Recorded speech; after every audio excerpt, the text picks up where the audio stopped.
Good evening. This is week 8, anxiety disorders, and this will be a short video as I'm fitting it in here while waiting for my daughter to come out of dance class. So I wanted to just make a couple of comments from last week on bipolar disorders and on the exam. The exam review will be in a separate video that I'll record it in a little bit, or that I'll post in a little bit. But you all did a great job on your discussion posts, even having taken an exam, that week. I thought you did a really good job with your discussion posts on bipolar disorder and your strengths and risks assessments. We definitely saw Donna's strengths as her willingness to seek treatment and follow through with treatment, her almost having finished a college degree, her family supports and community supports, frankly, her insight to recognize that she needed some supports. I did have one thought. Many of you, I think, maybe almost all of you, commented on her family being a major risk factor, and certainly there are risk factors within her family. They are a strength in that she's got their support, but they're a reluctant support, and there's obviously lots of issues, including addiction and some abuse within the family system. But I did have the thought that if we thought about this family system, not so much the abuse and addiction, as much as does what we're calling dependence on them, or unhealthy dependence. You all used a lot of different words. If Donna were from a cultural background where extended families tend to live in the same household long term, or say, a family system where, maybe it's an immigrant family, or maybe it's an international case, where Donna, as an unmarried young woman, is expected to live with her parents until she marries, or, if she doesn't marry, forever, would we see it as dependence in the same way? So that was just a question I wanted to ask, as we are also talking about cultural factors, and that was part of the exam, that we consider, in some cultures, and it doesn't necessarily have to be, from a different place in the world. In some cultures, people living with their families into adulthood is considered typical and expected.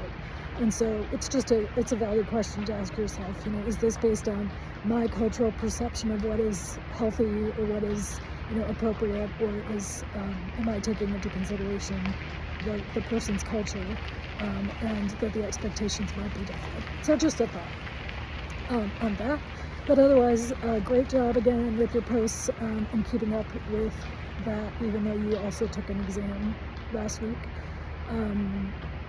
This week we have anxiety disorders, and there's a lot of really good content already in the module. I just added a tab under the lecture tab that has got 5 extra links in it, and these are just really helpful little clips. They're all very short little clips, but they're helpful as we think about. Certainly they're helpful for treating anxiety, in terms of when we're working with clients who are dealing with anxiety, or if you're dealing with anxiety yourself. But they're also helpful for the way that we conceptualize anxiety, because obviously the way that we conceptualize anxiety affects the way that we're going to then diagnose and approach treating anxiety. So I hope you find these videos helpful. Feel free to give me feedback, if you like them. If you don't like them, let me know what you think.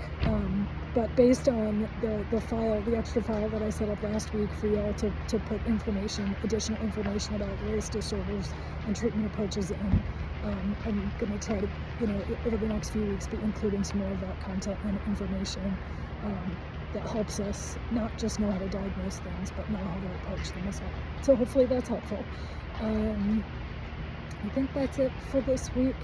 You all have spring break coming up. I don't know how many of you are going to actually take a break versus, just keep working through the week. But I did extend one of the weeks just a little bit to give you a little bit of extra leeway and time. I want you all to be thinking about the book that you're going to use for the paper. And let me know if you're one of those people that's already started the paper, because again, I might shift that assignment just kind of depending on how people are doing and how heavy the coursework feels by that point. I might shift the assignment a little bit. So you'd still need to read your book. Make sure that with the book that you're selecting, that there is lots of description of symptoms and experience of having a diagnosed mental illness, or diagnosable mental illness in your book. So a self-help book is not going to cut it.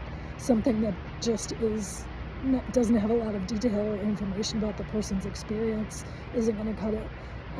Theoretically, we would be able to, we wouldn't do this because it's not ethical, but theoretically you would be able to diagnose from your book, or get, similar to the way that we do with the case studies. There would be enough information there that you would be able to get a fairly thorough and accurate, diagnostic picture from the person, or from the description of the person's experience. So it is, this assignment could have also been done as an interview.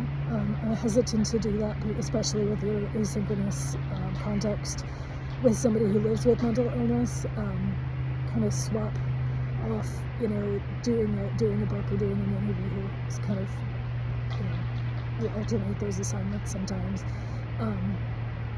But I really want you to be able to get into a really empathetic place, of understanding what it's like to be in the shoes of somebody with a significant mental illness or mental disorder. So I think that's it for this week.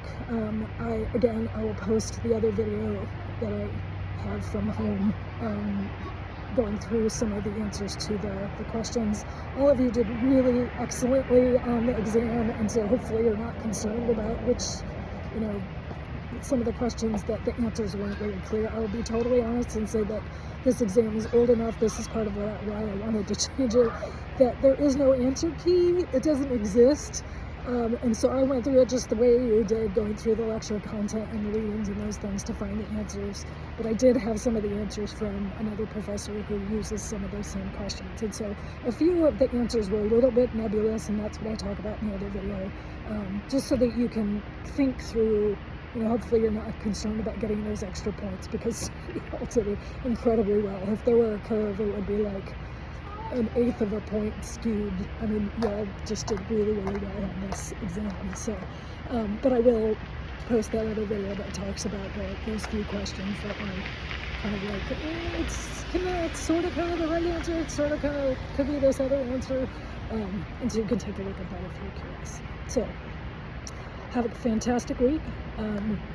I will open the module for next week at the same time. I think that's the week that you have a little extra time. But I'll be around during spring break, and so if you have questions, don't hesitate to respond, to shoot me an email, and I will respond accordingly. All right? Have a great week. See y'all soon.